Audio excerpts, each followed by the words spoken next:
अच्छा जी, तो last time हमने प्रॉपर्टीज़ ऑफ क्रिस्टलाइन सॉलिड्स को हमने डिस्कस किया था।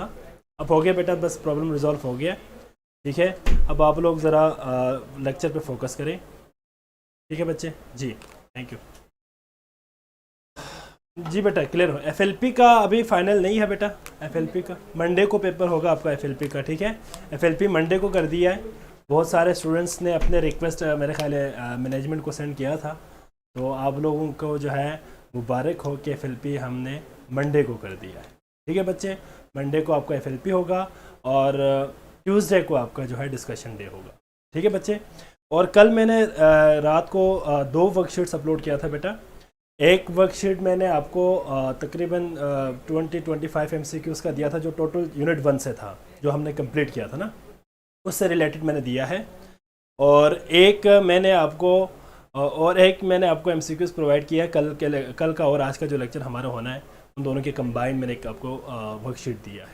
ठीक है बच्चे, और विथ की भी मैंने प्रोवाइड किया हुआ है साथ में। नीचे मैंने एक टेबल के फॉर्म में की भी दिया है ताकि आपको आंसर ढूंढने में प्रॉब्लम ना हो। ठीक है बच्चे, बाकी आप लोगों ने उसकी प्रैक्टिस करनी है बेटा। कोई प्रॉब्लम हो तो आप लाजमी शेयर किया करें।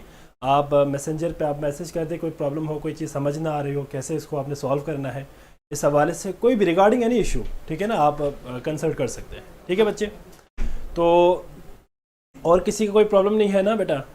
जी ठीक हो गया बेटा। अब हम ज़रा अपना लेक्चर स्टार्ट करते हैं बेटा। ठीक है, आज का लेक्चर ज़रा इम्पोर्टेंट भी है।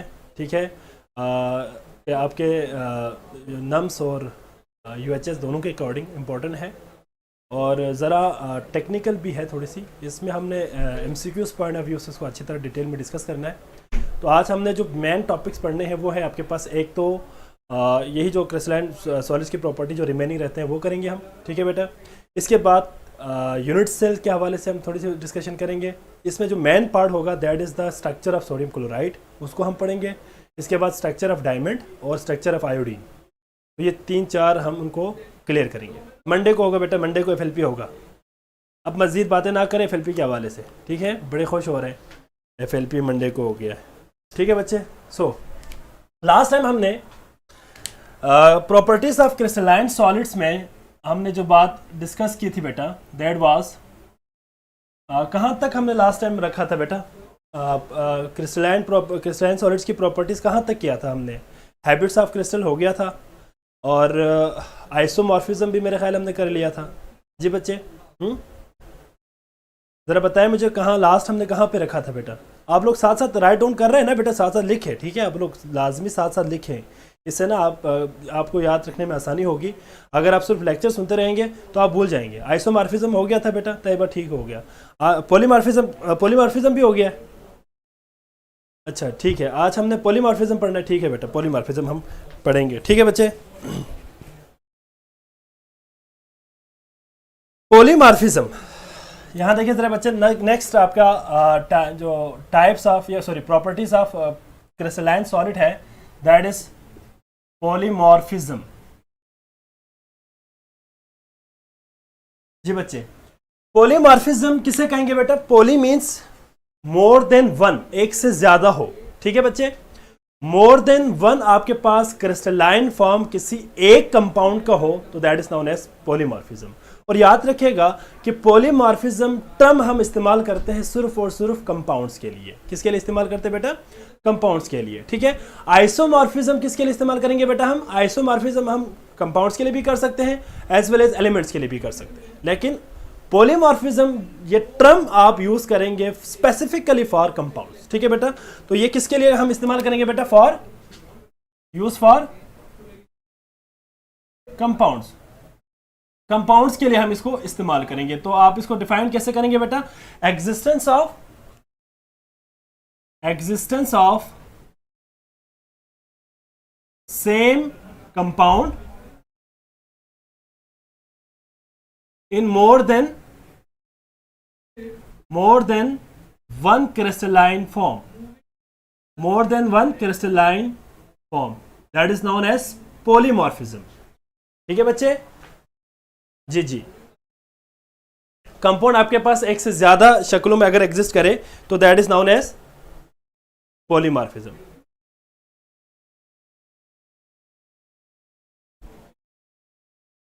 अच्छा जी, एग्जाम्पल की तरह ज़रा हम बात करते हैं बेटे, इसमें एक स्लाइड एक एग्जाम्पल इसमें डिस्कस करके जाएंगे। कैल्शियम कार्बोनेट की बात करें, कैल्शियम कार्बोनेट की बात करें, जी जी बेटा, यूज फॉर कंपाउंड्स। अगर हम कैल्शियम कार्बोनेट की बात करें तो कैल्शियम कार्बोनेट आपके पास दो डिफरेंट क्रिस्टलाइन फॉर्म में एग्जिस्ट करती है बेटा। These are, number one is tetragonal और number two is the orthorhombic. ठीक है बच्चे, ऑर्थोरोम्बिक और किसमें होगा बेटा, टेट्रागोनल फॉर्म में एग्जिस्ट करेंगे। ठीक है बच्चे, जी जी। एलिमेंट्स एंड, हाँ जी, एलिमेंट्स एंड कंपाउंड के लिए नहीं होगा बेटा, एलिमेंट्स के लिए आप डिफरेंट होगा। ठीक है, तो यहां पे आपने ये बात याद रखनी है बेटा कि calcium carbonate exist in more than one crystalline form, that is tetragonal as well as orthorhombic। ठीक है बच्चे, और यहां पे एक बात याद रखिएगा कि जो कंपाउंड है मखसूस स्पेसिफिक कंपाउंड्स के लिए ही हम पॉलीमॉर्फिज्म शो करेंगे। ठीक है बच्चे, पॉलीमॉर्फिज्म का टर्म हम इसमें इस्तेमाल करेंगे। नेक्स्ट इसी में आपके पास आ जाते हैं बेटा, हम इसको जरा स्पीडली देखेंगे, दैट इज एलाट्रोपी। एलाट्रोपी किसे कहेंगे बेटा, एलाट्रोपी जो टर्म है, एलाट्रोपी वही है बेटा, जी जी ठीक है, हाँ जी जी बेटा बिल्कुल। ओहो सॉरी सॉरी, ट्राइगोनल, सॉरी बेटा सॉरी, मैं टेट्रागोनल लिख दिया, ट्राइगोनल, सॉरी बेटा, ट्राइगोनल, ट्राइगोनल एंड ऑर्थोरोम्बिक। ठीक है बच्चा, ठीक है ठीक है, जी जी। रोम्बोहेड्रल ऑर्थोरोम्बिक, ठीक है, वो अलग है बेटा, वो सिल्वर नाइट्रेट के लिए है। ठीक है, इसके अलावा आपके पास और भी बहुत सारे एग्जांपल्स हैं, ट्राइगोनल और ऑर्थोरोम्बिक फॉर कैल्शियम कार्बोनेट। ठीक है ठीक है, अच्छा जी। एलाट्रोपी किसे कहेंगे बेटा, allotropy is the existence of same element but different in form. तो ये जो वर्ड है, ये जो टर्म है, इसको हम इस्तेमाल करेंगे फॉर स्पेसिफिकली एलिमेंट्स के लिए। इसके लिए इस्तेमाल करेंगे बेटा इसको फॉर एलिमेंट्स के लिए। ठीक है, तो एलाट्रोपिक फॉर्म किसे कहेंगे बेटा, existence of same element but different in forms. ठीक है बच्चे, हमारे पास डिफरेंस इन फॉर्म में अगर एलिमेंट्स हो तो that is known as allotropy. बेटा एक बात याद रखिएगा, allotropy is the characteristic property of an element, not a compound. किसी भी कंपाउंड का नहीं है, बल्कि एलिमेंट्स का होता है। ठीक है बच्चे, और जी बच्चे, ये जो प्रॉपर्टीज है ये आपके ज़्यादा इंपॉर्टेंट है for regarding to your norms बेटा, नम्स के अकॉर्डिंग इंपॉर्टेंट ज़्यादा है इसकी। ठीक है, ये जो टॉपिक हम पढ़ रहे हैं ये नम्स के अकॉर्डिंग ज़्यादा है, एमडीकेट में इतने ज़्यादा नहीं है। हाँ जी, अगर हम सल्फर की बात करें तो sulphur exist in 3 allotropic forms, these are monoclinic, इसके बाद क्या होगा बेटा, प्लास्टिक और रोम्बिक सल्फर। 3 किस्म के आपके पास एलाट्रोपिक फॉर्म है, रोम्बिक, मोनोक्लिनिक और प्लास्टिक सल्फर। इसी तरह अगर हम कार्बन की बात करें तो कार्बन आपके पास क्या है बेटा, डायमंड है, ग्रेफाइट है, बक्कीबाल है, और ग्राफीन्स भी इसके अंदर आ जाते हैं। ठीक है बेटा, तो हम जरा इसमें एग्जांपल देते हैं कार्बन की। फॉर एग्जांपल कार्बन की अगर हम बात करें तो कार्बन एग्जिस्ट इन 3 एलाट्रोपिक फॉर्म। ठीक है बच्चे, 3 एलाट्रोपिक फॉर्म, दीज आर, कौन कौन से होंगे बेटा, डायमंड, ग्रेफाइट, बक्कीबाल। ठीक है बच्चे, एक बात याद रखिएगा, जो डायमंड है अगर हम उसकी क्रिस्टलाइन शेप देखें या स्ट्रक्चर देखें, ज्योमेट्री देखें, तो ये इसकी ज्योमेट्री होती है बेटा, याद रखिएगा, क्यूबिक। ठीक है बच्चे, क्यूबिक होती है। और ग्रेफाइट आपके पास हेक्सागोनल, और जो बक्कीबाल है वो केज लाइक होते हैं, केज लाइक। और मिनिमम जो कार्बन की तादाद है बक्कीबाल के अंदर, दैट इज C60। मतलब याद रखिएगा बेटा, एक बक्कीबाल के अंदर 60 कार्बन होंगे। तो 60 कार्बन जब मिलके एक नेटवर्क लाइक स्ट्रक्चर बनाएंगे तो वो आपके पास एक केज लाइक स्ट्रक्चर होगा। ठीक है बच्चे, तो जी कोई बात नहीं बेटा, कोई बात नहीं, इट्स ओके। तो याद रखिएगा एमसीक्यूज के पॉइंट ऑफ व्यू से हम इसको भी वैसे भी डिटेल पढ़ेंगे। डायमंड्स को, ग्रेफाइट हेक्सागोनल है और बक्कीबाल हमारे पास केज लाइक होगा। ठीक है बच्चे, फेस सेंटर्ड क्यूबिक, जी जी। फेस सेंटर्ड क्यूबिक का मतलब ये है बेटा कि हमारे पास जो face centred cubic crystalline solids होते हैं उनके अंदर जो यूनिट सेल है उसके जो दरमियान में एक कॉन्स्टिट्यूएंट पार्टिकल लाजमी होता है। लाइक अगर हम सोडियम क्लोराइड की बात करें तो sodium chloride is also face centred cubic है। तो सोडियम क्लोराइड एक यूनिट सेल के अंदर एक सोडियम आयन बिल्कुल मिड में दरमियान में आपके पास मौजूद होने की वजह से उसको हम फेस कहते हैं, फेस सेंटर्ड क्यूबिक। फेस के ऊपर दरमियान में फेस के ऊपर क्या होगा, एक कंस्टिट्यूएंट एटम होगा या आयंस होगा, इसलिए इसको हम फेस सेंटर्ड कहते हैं। जब आप इसके 3 डायमेंशनल स्ट्रक्चर बनाएंगे ना बेटा, तो इसके अंदर भी ऑब्वियसली ऐसा ही होगा कि कार्बन एटम जो है वो 4 ऐसे कार्बन है डायमंड के अंदर, 4 ऐसे कार्बन है जिनको हम टेट्राहेड्रल कार्बन कहते हैं। अभी मैं जब डायमंड का स्ट्रक्चर आपको एक्सप्लेन करूंगा तो बताऊंगा वहां पे कि 4 कार्बन ऐसे हैं जो डायमंड के बिल्कुल दरमियान में अरेंज्ड है, इसलिए इसको हम टेट्राहेड्रल कार्बन कहते हैं। ठीक है बेटा, डायमंड के अंदर। और बक्की बाल के अंदर कम से कम 60 कार्बन एटम्स होते हैं, इसलिए हम उसको क्या बोलते हैं बेटा, बक्की बाल। और ये एक नेटवर्क लाइक स्ट्रक्चर है। क्या कह रहे हैं बेटा, फॉर्म केमिकल की फिजिकल प्रॉपर्टीज को किसकी बात कर रहे हो बेटा, क्या चीज फिजिकल और केमिकल प्रॉपर्टीज को इफेक्ट करती है? जी बेटा, अर्तुगरुल बेटा अपना नाम सही लिखे रखो यार, अपना नाम लिखे रखो जरा, ठीक है ना जी।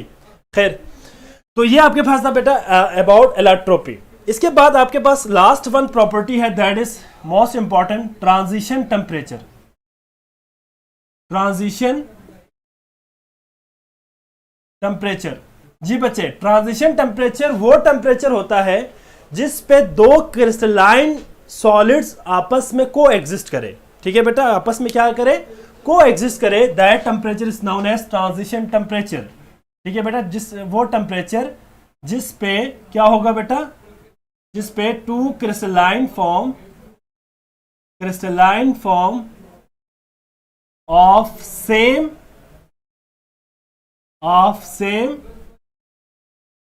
substance exist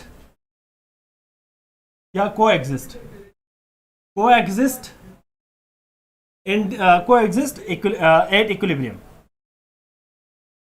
at equilibrium, that is known as क्या है बच्चे, ट्रांजिशन टेम्परेचर है।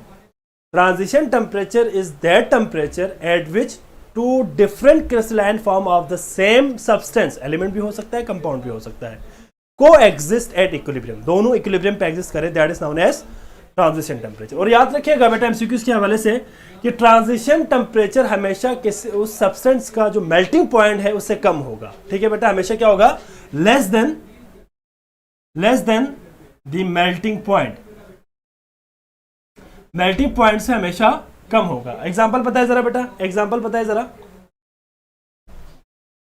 जी बेटा, अगर हम क्रिस्टलाइन फॉर्म को, अगर हम उसकी बात करते हैं, क्रिस्टलाइन स्ट्रक्चर की अगर हम बात करें, अगर स्ट्रक्चर चेंज हो जाए ना तो उसकी रिएक्टिविटी भी ऑब्वियसली चेंज हो जाएगी, केमिकल प्रॉपर्टीज चेंज हो जाती है। ये हम पढ़ेंगे जब आगे आपका एक तो ऑर्गेनिक पोर्शन आएगा, एक इनऑर्गेनिक आएगा। इनऑर्गेनिक के अंदर खास तौर पे कम्प्लेक्स जो कंपाउंड्स है, जिसमें 3D सीरीज को हम जब पढ़ेंगे, जिसमें हम कम्प्लेक्स कंपाउंड, कोऑर्डिनेशन कंपाउंड्स को पढ़ेंगे, तो वहाँ पर मैं आपको बताऊँगा कि ज्योमेट्री क्या इफेक्ट करती है। ठीक है बच्चे जी, टिन के एग्जांपल है। इसके अलावा अगर हम इसे सल्फर की एग्जांपल ले लें तो सल्फर के अंदर क्या है बेटा, सल्फर आपके पास 2 क्रिस्टलाइन फॉर्म, एक तो आपके पास मोनोक्लिनिक रोम्बिक सल्फर और मोनोक्लिनिक सल्फर की अगर हम बात करें, रोम्बिक और मोनोक्लिनिक की अगर हम बात करें तो ये तकरीबन अबाउट 95.5 डिग्री सेल्सियस टेम्परेचर पे को एग्जिस्ट करेंगे। जी बच्चे, हाँ जी। और टिन के हवाले से भी 13.3, ठीक है बेटा, बिस्मा ठीक हो गया। तो ये आपके पास ट्रांजिशन टेम्परेचर है बेटा, और ये आगे आपके पास क्रिस्टलाइन सॉलिड्स के हवाले से। अब आपको इससे रिलेटेड अगर कोई एमसीक्यूज आ जाए तो आप आसानी से सॉल्व कर सकोगे ना बेटा? जी, आसानी से सॉल्व कर सकोगे ना। मसलन आपके पास कोई एग्जांपल आ जाए क्रिस्टलाइन सॉलिड्स के हवाले से, फॉर एग्जांपल अगर आपसे पूछे which one of the following property is the anisotropic property, आपको 2-3 दिया होगा, या हो सकता है कि सारे के सारे ऑप्शन सही हो, तो आपने चॉइस करना है ऑल ऑफ दीज को।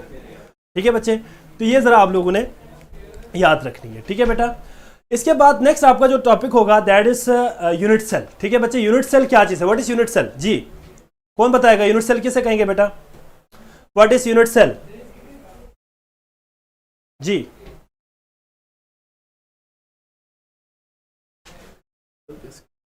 जी बेटा, यूनिट सेल किसे कहेंगे? What is unit cell?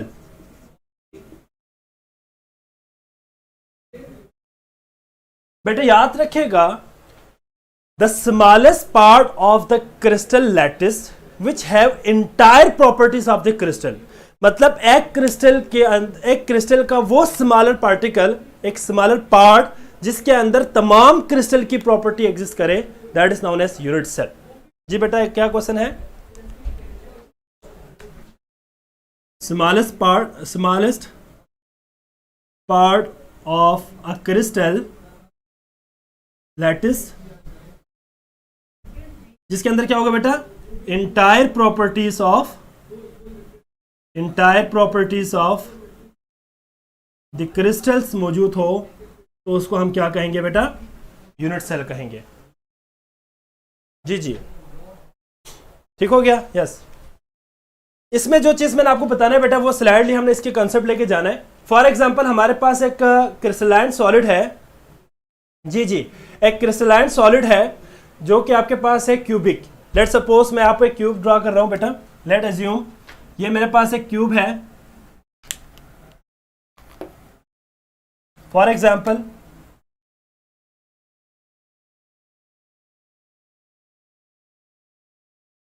ये मेरे पास एक क्यूबिक क्रिस्टल है। फॉर एग्जांपल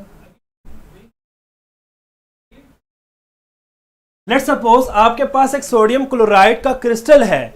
अगर आप उसको ब्रेक करके देखें, स्मॉलेस्ट पार्टिकल को देखें, जो बेसिक यूनिट होगा, दैट इज द आपके पास क्या होगा बेटा? यूनिट सेल होगा। अब एक बात याद रखिएगा, फॉर एग्जांपल ये बिल्डिंग है, इस बिल्डिंग के अंदर जो ब्लॉक्स है वो बेसिकली बेसिक यूनिट है। इसी तरह लिविंग ऑर्गेनिज्म के लिए क्या है बेटा? Cell is the basic unit of life. As you know that, आप सारे मेडिकल के स्टूडेंट्स हैं, तो जो सेल है वो आपके पास क्या है? एक यूनिट सेल है, जिसकी वजह से जो मिलके आपस में कंबाइन होके एक इंडिविजुअल बना देता है। इसी तरह यूनिट सेल्स मिलके एक क्रिस्टल बना देता है, और ऑब्वियसली उस यूनिट सेल के अंदर वो तमाम प्रॉपर्टीज मौजूद होंगे जो एक कंप्लीट क्रिस्टल का होता है। ठीक है बच्चे? जी बेटा। जी बेटा, क्रिस्टलाइन फॉर्म के चेंज होने से ऑब्वियसली बेटा देखिए, जब आप उसके जो है ज्योमेट्रिकल अरेंजमेंट को चेंज कर देंगे, चेंज हो जाएगी, तो उसकी प्रॉपर्टी चेंज हो जाती है, केमिकल भी। ठीक है? मतलब उसकी अपनी ही जो है केमिस्ट्री दूसरे से ज़रा स्लाइडली डिफरेंट हो जाएंगी। Like rate of reaction fast या स्लो हो जाएंगे। इस तरह आपके पास जो है प्रॉपर्टीज इसके अंदर आ जाती है। लेकिन ज़्यादातर जो चेंज आ जाती है वो फिजिकल प्रॉपर्टीज में चेंज आती है। केमिकल प्रॉपर्टीज में स्लाइडली चेंज आती है। लाइक रिएक्टिविटी के हवाले से हम बात करेंगे, रेट ऑफ रिएक्शन के हवाले से हम बात करेंगे। ठीक है बेटा? तो इस हवाले से चेंज आ जाती है। जी, तो अब इसको हम क्या कहेंगे? Smallest part of a crystal lattice which have entire properties of a crystal is known as unit cell. ठीक है बच्चे? उसको हम क्या कहेंगे? यूनिट सेल कहेंगे। ठीक हो गया? अच्छा जी, अब जरा यहां पे एक पॉइंट जरा गौर से देखना है बेटा, कि आपके पास किसी भी यूनिट सेल की बात हो तो उस यूनिट सेल के अंदर कुछ लेंथ होती है बेटा, लेंथ, या आप उसको फेस के नाम भी देख सकते हैं, और कुछ एंगल्स होते हैं। ठीक है बच्चे? एंगल्स होते हैं। लाइक हमारे पास फेस क्या क्या है बेटा? ए है, बी है, सी से हम इसको रिप्रेजेंट करते हैं, और एंगल को हम अल्फा, बीटा और गैमा से हम इसको रिप्रेजेंट करते हैं। ठीक है बच्चे? इसके अलावा एक और पॉइंट भी आप याद रखिएगा किसी भी यूनिट सेल के हवाले से, कि हमारे पास जो यूनिट सेल के अंदर position of the constituent particles को हम लैटिस पॉइंट कहते हैं। क्या कहते हैं बेटा? लैटिस पॉइंट किसे कहेंगे? लैटिस पॉइंट किसे कहेंगे बेटा? Position of constituent particle. ठीक है बेटा? उसको हम क्या कहेंगे बेटा? That is known as lattice point. उसको हम क्या कहेंगे? लैटिस पॉइंट का नाम देंगे। ठीक है बच्चे? सबको क्लियर हो गया बेटा यहां तक? जी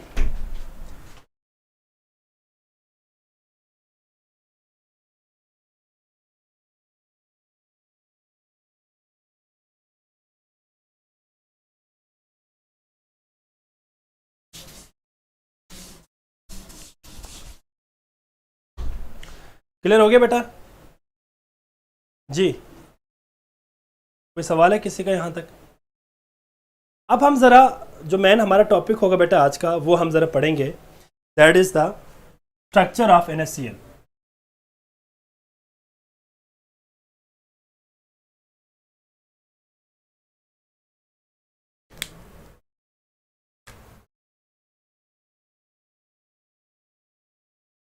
जी बच्चा, जी बच्चे, ज़रा ज़रा मेरी बात ज़रा गौर से सुने बेटा।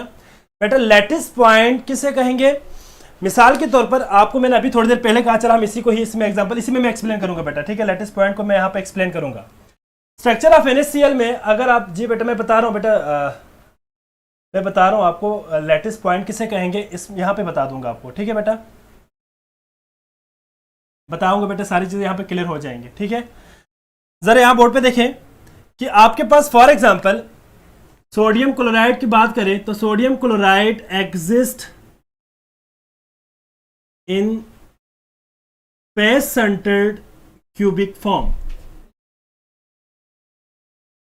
सर्वे शुरू करना है सर, सर्वे शुरू कर दे फिर बेटा। आपके जो है 1 मिनट के लिए सर्वे होगा, इसके बाद फिर मैं लेक्चर को आगे कंटिन्यू करूंगा, ठीक है बेटा। सर्वे शुरू हो रहा है आपका, आपके स्क्रीन पे शो हो जाएंगे, बस 1 मिनट के लिए सर्वे है, इसके बाद फिर मैं टॉपिक को कंप्लीट करूंगा, ठीक है बच्चे।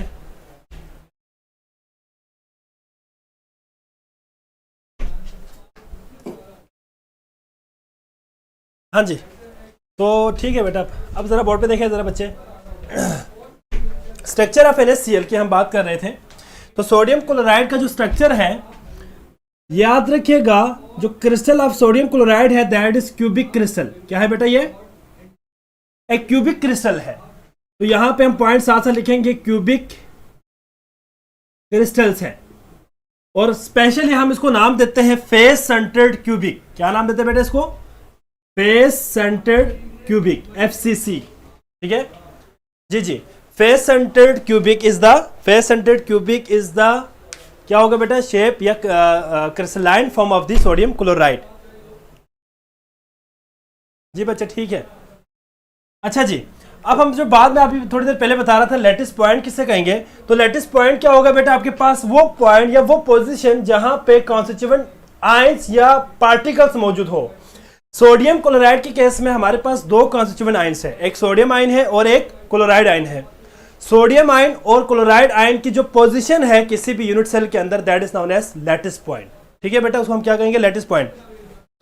अगर हम बात करते हैं सोडियम क्लोराइड की, तो याद रखिएगा बेटा, जितने भी कॉर्नर्स है, ये पॉइंट साथ साथ आप लोग मेंशन करता हूं मैं यहाँ पे बोर्ड पे भी, आप लोग साथ साथ लिखें, जितने भी कॉर्नर्स है उन तमाम पे क्या होगा बेटा? हमेशा से याद रखिएगा, जो लैटिस पॉइंट पे क्या होगा बेटा? क्लोराइड आयंस होंगे। क्लोराइड आयंस कहां पे होंगे बेटा? कॉर्नर्स पे।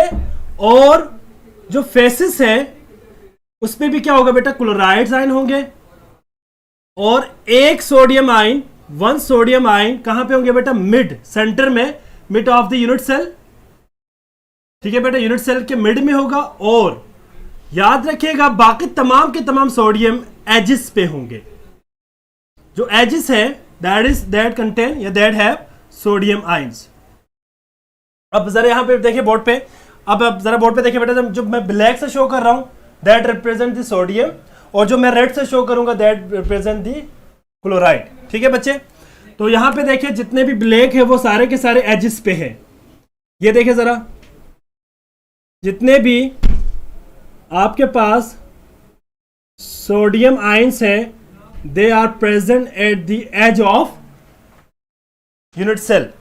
और जो ब्लैक रेड से मैं शो करूंगा दैट इज क्लोराइड।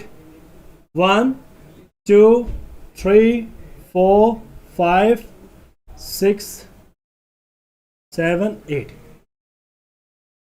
ठीक है बच्चे। 2 और इस पे भी हो गए, 4 4 8, ठीक हो गया। अच्छा जी, अब यहां पे मैं इसको साथ मेंशन भी कर देता हूं, जो रेड कलर है और जो ब्लैक कलर है, ये क्या चीज रिप्रेजेंट कर रहे हैं बेटा? Black colour represent sodium ion, red colour represent chloride ion. यहां तक क्लियर हो गया बेटा? जहां पे सोडियम आयंस हो गया, जहां पे सोडियम और क्लोराइड आयंस मौजूद हैं, इन पॉइंट्स को हम क्या कहेंगे बेटा? These points are known as lattice point, ठीक है बेटा, उसको हम क्या कहेंगे? लैटिस पॉइंट कहेंगे। क्लियर हो गया बेटा ये पॉइंट। अब आप जरा देखें, अभी हमने बात की बेटा फेस पे हमारे पास क्लोराइड है और एक सोडियम हमारे पास मिड में है, कॉर्नर्स पे हमारे पास क्लोराइड्स है, एजिस पे हमारे पास सोडियम आयंस है। ठीक है बच्चे, अब एक बात जरा याद रखिएगा कि हमारे पास जितने भी सोडियम क्लोराइड आयंस जब यूनिट सेल आपस में मिलेंगे तो जो यूनिट सेल की जब अरेंजमेंट की अगर हम बात करें तो अरेंजमेंट हमारे पास ऑक्टाहेड्रल लाइक होगा। ये बात एमसीक्यूज के हवाले से याद रखिएगा। अगर हम अरेंजमेंट की बात करते हैं तो इन तमाम कॉन्स्टिट्यूएंट पार्टिकल्स की अरेंजमेंट के बाद जो ज्योमेट्रिकल शेप हमें नजर आती है दैट इज ऑक्टाहेड्रल। ठीक है बच्चे, वैसे आपके पास एक यूनिट सेल का जो स्ट्रक्चर है या जो शेप है दैट इज क्यूबिकल। अगर हम कॉन्स्टिट्यूएंट आयंस को अरेंज कर दे तो उसकी अरेंजमेंट की जो लुकिंग है 3 डायमेंशनली वो आपके पास ऑक्टाहेड्रल होगा। तो ये एमसीक्यूज के हवाले से याद रखना है। अगर तो आपसे सोडियम क्लोराइड जो स्ट्रक्चर ऑफ सोडियम क्लोराइड में अगर आपसे सवाल करें कि arrangement of the constituent ions की अगर हम बात करें, arrangement of the sodium dot line show नहीं हो रहा है बेटा,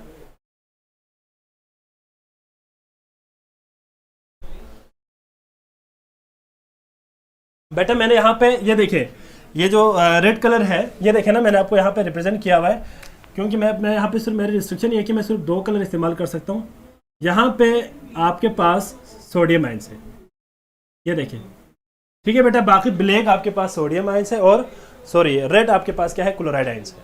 ठीक है, जो बात मैं आपको बता रहा था वो ये था बेटा कि अगर हम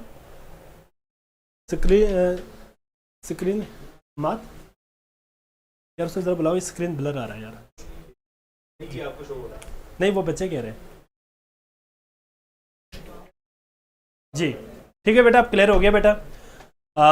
हम बात कर रहे थे बेटा, यहाँ पे बोर्ड पे देखें जरा कि सोडियम क्लोराइड का जो यूनिट सेल है उसके अंदर जितने भी सोडियम आयंस है जी बेटा। ठीक है, आप क्लियर वीडियो में साथ जी। एक यूनिट सेल की अगर हम बात करें बेटा तो याद रखिएगा जितने भी सोडियम आयंस हैं they are present at the edge of the unit cell while chloride ions present at the corners of the unit cell. ठीक है बच्चे, और याद रखिएगा one sodium ions will present at the mid of the unit cell. यहां पे मैं इसको बनाने की कोशिश करूंगा बेटा, आप जरा देखें। लेट सपोज ये हमारे पास मिड है, दरमियान है, तो यहां पे आपके पास एक सोडियम आयन मौजूद होगा। ठीक है बच्चे, तो this is overall the distribution of this constituent particles like ions of sodium and chloride in the unit cell of sodium chloride. The point is got it बेटा। अब यहां पे जो मैं बात आपको बताना चाह रहा हूं कि अगर हम एक यूनिट सेल की बात करें तो ज्योमेट्री विल बी क्यूबिक। याद रखिएगा ज्योमेट्री क्या होगी बेटा, क्यूबिक। लेकिन अगर हम इन कॉन्स्टिट्यूएंट आयंस की जो अरेंजमेंट है 3 डायमेंशनली अगर हम देखें तो दे वुड बी ऑक्टाहेड्रल होगा बेटा। ठीक है, ऑक्टाहेड्रल होगा। दूसरी बात, अगर हम यहां पे बात करते हैं number of formula units in one unit cell, तो इसको हम जरा कैलकुलेट करेंगे जरा मैथमेटिकली। जरा आप इसको जरा बोर्ड पे देखें। ठीक है बच्चे, मैं जरा बड़ा करके लिख देता हूं। ठीक है बेटा, number of formula unit in one unit cell. आपके पास एक यूनिट सेल है तो एक यूनिट सेल के अंदर सोडियम आयंस और क्लोराइड आयंस की तादाद आपने फाइंड करना है with the help of some mathematical, या हम उसको मैथमेटिकल इसको हम जरा एक्सप्लेन करेंगे और कैलकुलेट भी करेंगे। ठीक है बेटा। हाँ जी जी। अब आप जरा बोर्ड पे देखिए बेटा जरा, अगर हम किसी एक यूनिट सेल की बात करें तो आप जरा मुझे बताएं बेटा कि एक यूनिट सेल के अंदर कितने कॉर्नर्स होंगे, कितने एजेस होंगे और कितने फेस होंगे। जी बेटा, टू फास्ट, जल्दी से बताएं बेटा मुझे जरा, कॉर्नर्स कितने होंगे, एजेस कितने होंगे और फेसेस कितने होंगे। आप एज्यूम करें आपका रूम जो है एक तरह से क्यूब है, तो इस क्यूब के अंदर आप जरा मुझे बताएं कि नंबर ऑफ कॉर्नर्स कितने हैं, नंबर ऑफ एजेस बताएं और नंबर ऑफ फेसेस बताएं। डू फास्ट बेटा, जल्दी से जी, जल्दी बताएं बेटा मुझे जरा। अगर हम बात करते हैं कॉर्नर्स की, नंबर 2 एजेस और नंबर 3 इज फेस। जी बेटा, हाँ जी जल्दी बताओ बेटा, जल्दी बताओ। 8 कॉर्नर्स होंगे, वेरी गुड। कॉर्नर्स कितने होंगे हमारे पास? 8। जी जरा सिंपल 8 लिख देता। जी बेटा, एजेस कितने होंगे? एजेस बताए बेटा। 6 फेसेस, वेरी गुड, 6 फेसेस। और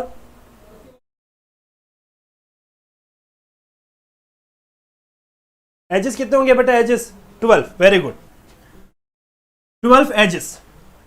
कैलकुलेट कर सकोगे ना बेटा? फेस 6, ठीक है बेटा, क्लियर हो गया बेटा। फेस 4 कैसे हो गया बेटा? फेस आपके पास 6 होंगे। ये देखिए ना, आपके पास, ये आपके पास एक रूम है।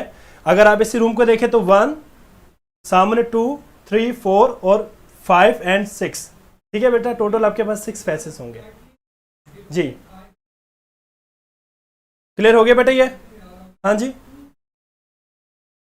8 कॉर्नर्स, 6 फेसेस, 12 एजेस। जी जी बिल्कुल, हाँ जी। अब हम जरा कैलकुलेट करेंगे कि एक क्लोराइड और एक सोडियम आयन की कंट्रीब्यूशन कितनी है बिटवीन द यूनिट सेल्स। ये हम जरा कैलकुलेट करेंगे, ठीक है बच्चे। तो सबसे पहले हम देखेंगे कॉर्नर्स पे। जी कॉर्नर्स पे मुझे बताया बेटा, टोटल कॉर्नर्स कितने हैं आपके पास? टोटल कॉर्नर्स है आपके पास 8 कॉर्नर्स है जी। Contribution of one chloride ion बताया जरा, क्योंकि हमने भी बात की थी कि chloride ions are present at the corner of the unit cell. जी बच्चे, अब जरा मुझे बताया कि कॉर्नर्स पे एक क्लोराइड आयन की contribution between how many unit cells, जरा बताया मुझे। जी जी बेटा, अगर हम बात करते हैं इसमें, मैं इसको जरा सेपरेटली लिखता हूं बेटा। एक chloride ion share between how many unit cells. जी बच्चे, 8 यूनिट सेल्स के दरमियान शेयर नहीं होंगे बेटा? जी बेटा, 8 यूनिट सेल्स के दरमियान शेयर होंगे, तो हम इसको क्या करेंगे? मल्टीप्लाई बाय 1/8, ठीक है। अगर आप इसको सॉल्व करें तो आपके पास आंसर आएगा 1 chloride ion present at the, एक क्लोराइड आयन अगर हम बात करते हैं तो कितने यूनिट सेल्स के दरमियान शेयर हो रहा है? 8 यूनिट सेल्स के दरमियान शेयर हो रहा है, ठीक हो गया बिल्कुल। अगर हम बात करते हैं इसके बाद, नेक्स्ट है फेसेस की। जी बच्चे, अब जरा मुझे बताएं फेसेस के ऊपर क्या था? अभी हमने बात की थी कि फेसेस के ऊपर भी क्या है? क्लोराइड आयंस हैं। देन मुझे बताएं कि एक क्लोराइड आयन कितने फेसेस के दरमियान शेयर हो रही है। जी तो हम यहां पे लिखेंगे 1 chloride ion share between 2 faces, ऐसे ही ना बेटा? 2 फेसेस के दरमियान, फॉर एग्जांपल ये वॉल आपके पास फेस है, तो ये वॉल एक तो इस यूनिट सेल, ये यूनिट सेल है, और एक नेक्स्ट जो यूनिट सेल है, इन दोनों के दरमियान आपके पास क्या हो रहा है? शेयर हो रहा है। तो इसका मतलब यह है कि आपके पास 2 यूनिट सेल्स के दरमियान शेयर हो रहे हैं। फेसेस कितने हैं टोटल आपके पास? फेसेस आर, जी बच्चे, फेसेस हमारे पास है 6, तो 6 आपके पास आ गए बेटा, मल्टीप्लाई बाय 1/2, 2 1 2, 2 3 6, तो ये आपके पास 3 क्लोराइड आयंस आ गए। अब जरा मुझे बताए टोटल क्लोराइड आयन बताए जरा। जी वही, इसी की तो बात हो रही है ना, सारी उसी की बात हो रही है।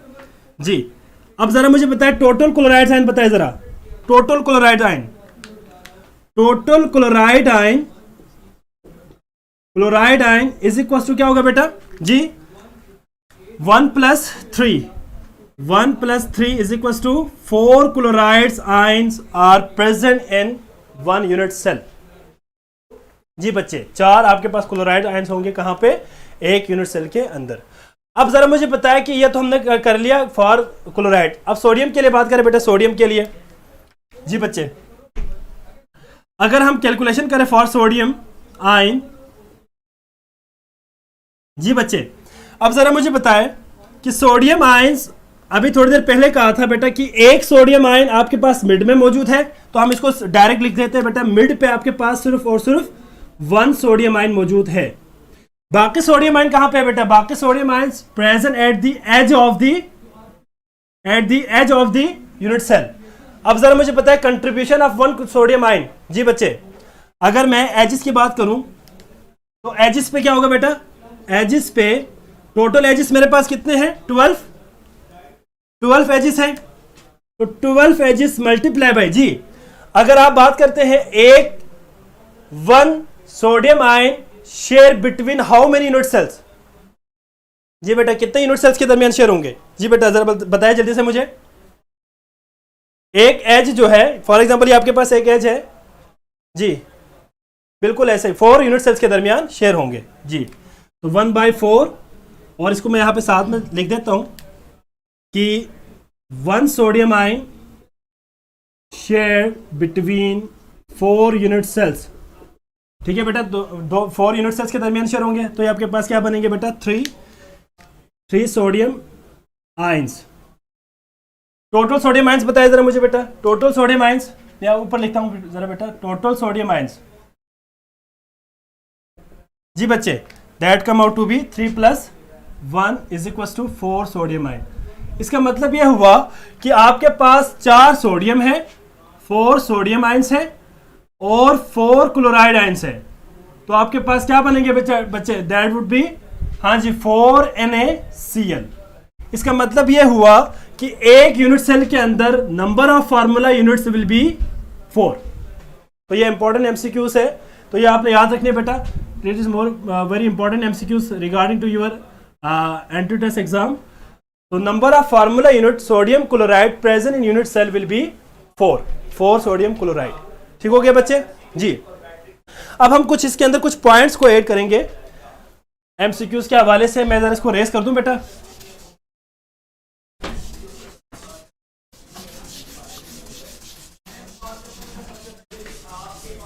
कुछ पॉइंट्स को हम यहां पे डिस्कस करेंगे जो कि एमसीक्यूज के हवाले से आपके लिए इंपॉर्टेंट होगा बेटा। दैट इज नंबर 1, अभी हमने डिस्कस किया बेटा, अभी हमने बात की कि एक यूनिट सेल के अंदर अगर हम एक यूनिट सेल की बात करें, कुछ इंपॉर्टेंट मैं यहां पे कहता हूं नोट, आप इसको नोट कर दें बेशक।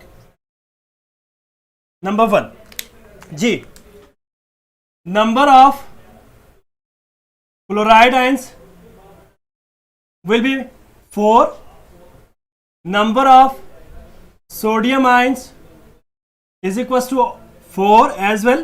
इसके अलावा number of formula units जी बच्चे, ये भी आपके पास 4 है, ठीक है, 4 फार्मूला यूनिट्स है। नंबर ऑफ आयन पेयर्स जी बच्चे, नंबर ऑफ आयन पेयर कितने होंगे? नंबर ऑफ आयन पेयर बताया जरा मुझे। एक यूनिट सेल के अंदर नंबर ऑफ आयन पेयर कितने हैं बेटा? 2 आयन पेयर्स है, 2 सोडियम और 2 क्लोराइड। ठीक है बेटा, तो टोटल 4 हो गए ना आपके पास। तो इसमें हम कहेंगे 2 आयंस पेयर है। ठीक है बच्चे, 2 आयंस पेयर है। यहां तक क्लियर हो गया बेटा सबको? अगर हम डिस्टेंस की बात करते हैं तो क्लोराइड और क्लोराइड के दरमियान क्या डिस्टेंस होगा बेटा? सेम आयंस के दरमियान क्या डिस्टेंस होगा? और एक सोडियम आयन और एक क्लोराइड आयन के दरमियान क्या डिस्टेंस होगा? जो बॉन्ड डिस्टेंस जी बेटा,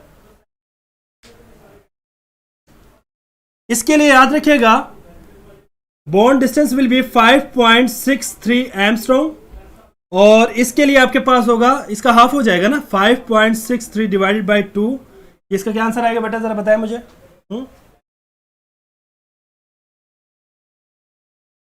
2.81 एंगस्ट्रॉम तकरीबन जी बेटा। ठीक हो गया, ठीक हो गया, क्लियर है बेटा सबको? तो ये पॉइंट्स आपने एमसीक्यूज के हवाले से याद रखने। ठीक है बेटा जी, 815, ठीक है 815, ठीक है बेटा।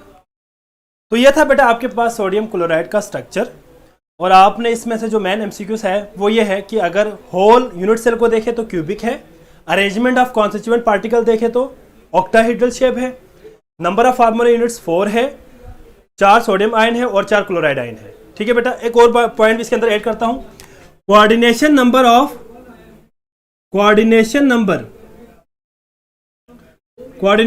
ऑफ सोडियम की बात करें और कोऑर्डिनेशन नंबर ऑफ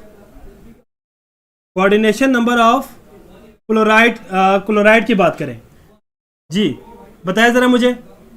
अगर हम बात करते हैं कोऑर्डिनेशन नंबर ऑफ सोडियम, तो this will be 6 and coordination number of chloride also 6। Mean to say कि एक सोडियम के गिर्द 6 क्लोराइड आयन होगा बेटा, और एक क्लोराइड आयन के गिर्द 6 सोडियम आयन होंगे। ठीक है बच्चे, तो ये आपके पास बेटा, आप अपने जो है ना रूम को क्यूब कंसिडर करके एजेस को काउंट करें, आपके पास टोटल 12 एजेस होंगे। ठीक है बच्चे, आयन पेयर से मुराद ये है ना बेटा, आपके पास आयन पेयर से मुराद क्या है, एक सोडियम क्लोराइड की अगर हम बात करते हैं NaCl की, तो NaCl के अंदर आपके पास 2 आयन्स है, एक Na+ है और एक क्लोराइड है। तो आपके पास 2 पेयर नहीं हुआ बेटा, एक 2 सोडियम आपके पास आ गए, क्योंकि टोटल आपके पास 4 है ना, 4 NaCl है। तो 4 NaCl में आपके पास 2 सोडियम है, ठीक है, और 2 आपके पास क्लोराइड है, टोटल आपके पास 4 है। लेकिन आपके पास आयन्स पेयर कितने हैं, 1 और 2 जी। ठीक हो गया बेटा। ईमान बेटा, आप ऐसा करें, अपने रूम को एक क्यूब कंसिडर करें और नंबर ऑफ एजेस फाइंड करें। एजेस आप इस तरह कहेंगे, ये देखें जरा, फॉर एग्जांपल ये आपके पास एक क्यूब है, दिस इज अ क्यूब, ये आप, मैं बुक हाथ में ले लिया, एक क्यूब है फॉर एग्जांपल, ये कॉर्नर्स है ना, दीज आर कॉर्नर्स, ये एजेस है, 2 कॉर्नर्स के दरमियान आपके पास एज मौजूद है। अब आप जरा अपने रूम का जरा काउंट करें जरा, एजेस कितने होंगे, तो आपके पास 12 एजेस आ जाएंगे। ठीक है बेटा, हाँ जी जी बेटा, ठीक हो गया।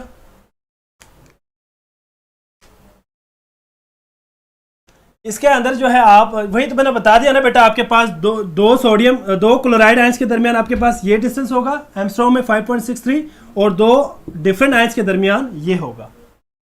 ठीक है बच्चे, नेक्स्ट आपके पास है बेटा, that is structure of diamond. Structure of diamond जी बेटा,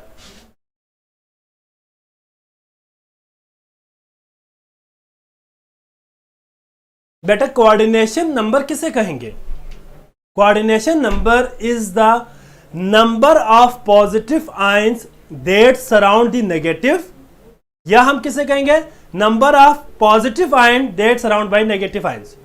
मतलब एक नेगेटिव आयन जो जितने भी नंबर ऑफ पॉजिटिव आयंस को सराउंड किया हुआ है, that is known as coordination number. तो हमारे पास एक नेगेटिव की अगर हम बात करें तो 6 सोडियम आयंस है, और एक सोडियम आयन के गिर्द 6 क्लोराइड है, तो कोऑर्डिनेशन नंबर क्या हुआ बेटा, 6।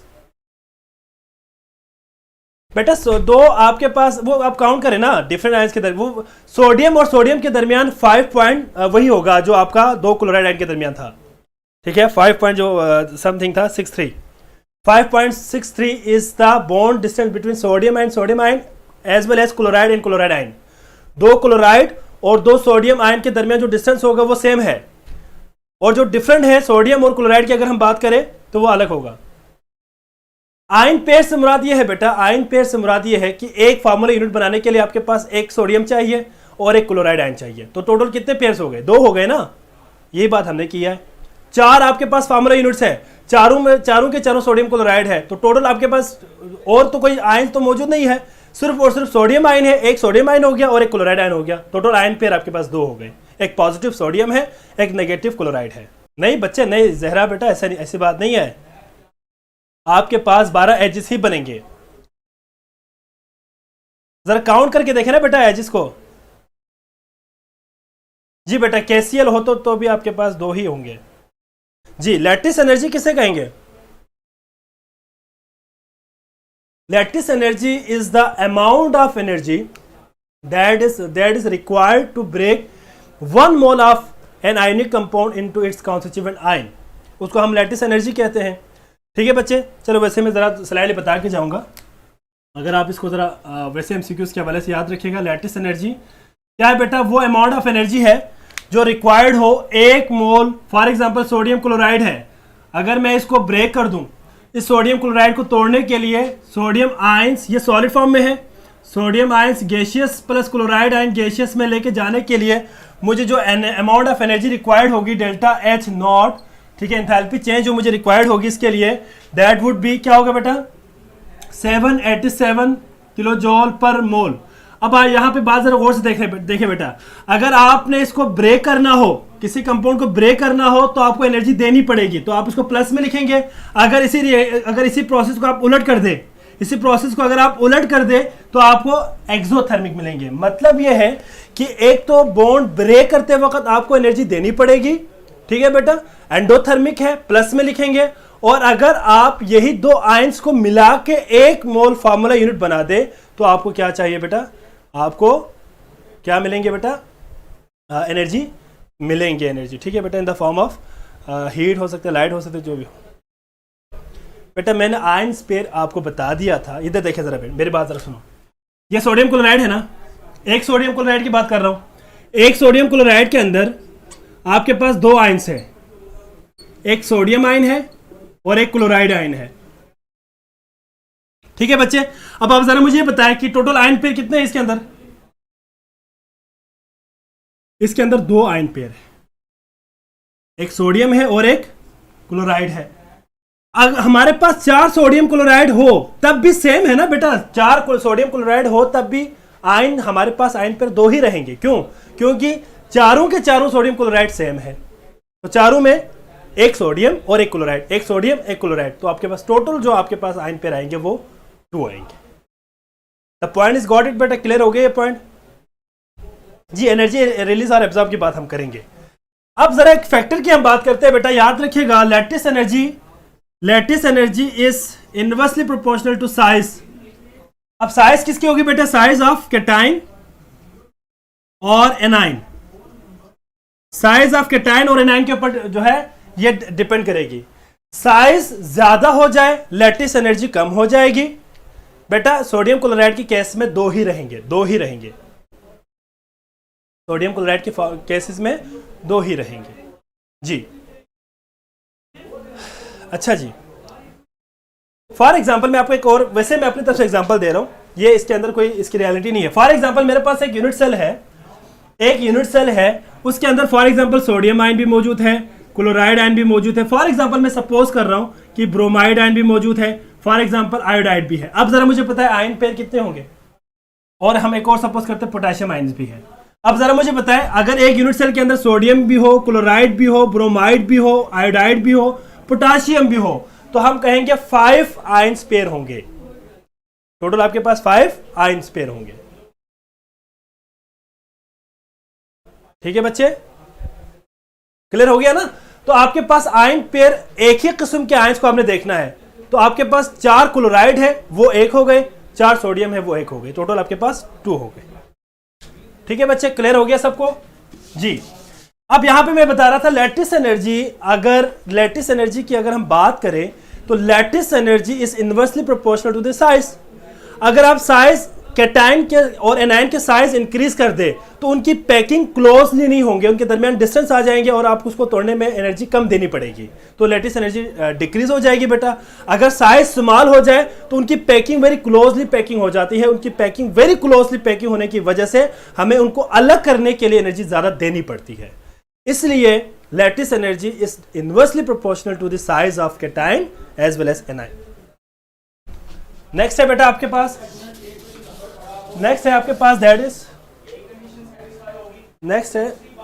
That is structure of diamond.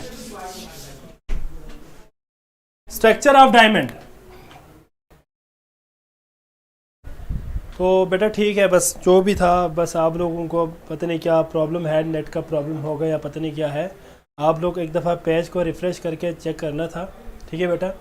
बाकी नेक्स्ट टाइम मंडे को आपका FLP भी है बेटा, ठीक है। FLP आपका सिलेबस में रिपीट करता हूँ, सिलेबस लास्ट जो हमने FLP लिया था काइनेटिक जनरल गैस इक्वेशन, वहाँ से आगे, ठीक है। मंडे को हम जो टॉपिक पढ़ेंगे, मंडे को आपका ये चैप्टर कंप्लीट हो जाएगा ना, तो ये कंप्लीट चैप्टर मंडे को हम जो पढ़ेंगे वो भी शामिल होगा बेटा इसमें। टोटल ये दोनों कंबाइन कलेक्टिवली आपके पास क्योंकि आप ये कह रहे हैं कि भाई आपने स्ट्रक्चर ऑफ आयोडीन तक करना है, ठीक है। जनरल गैस इक्वेशन से आपने कहाँ तक करना है बेटा, जनरल गैस इक्वेशन से आपने स्ट्रक्चर ऑफ आयोडीन तक करना है, ठीक है बेटा। तो मंडे को इंशाल्लाह मुलाकात होगी बेटा, अपना बहुत ख्याल रखिएगा बेटा, रिव्यूज़ लाजमी दे दीजिएगा, ठीक है बेटा, अपना बहुत ख्याल रखिएगा बेटा, अल्लाह हाफिज़।